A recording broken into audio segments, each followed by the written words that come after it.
Hello friends, చూడండి ఈరోజు వచ్చేసి నేను తెల్ల గోంగూర పచ్చిమిర్చితోనైతే రోటి పచ్చడిలాగైతే చేస్తున్నానండి. చాలా బాగుంటుందండి పచ్చడి. వేడి వేడి రైస్లో తిన్నా, చల్లటి రైస్లో తిన్నా చాలా బాగుంటుందండి. ముందుగా గోంగూరని అయితే గిల్లుకొని శుభ్రంగా కడుక్కొని రెడీగా పెట్టుకున్నానండి. తర్వాత పచ్చిమిర్చిని కూడా తొడలు తీసుకొని శుభ్రం కడుక్కున్నానండి. బాండీ పెట్టాను.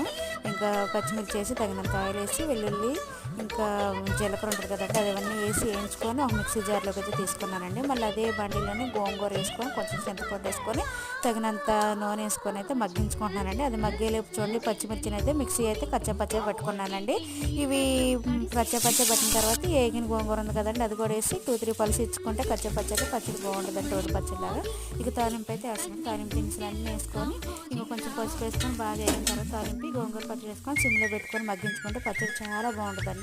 ఒకసారి వెళ్ళి ట్రై చేయండి. మా పచ్చడి అయితే రెడీ అయిపోయిందండి. మా వీడియో నచ్చితే లైక్ చేయండి, షేర్ చేయండి, కామెంట్ చేయండి. Okay friends, bye friends, bye.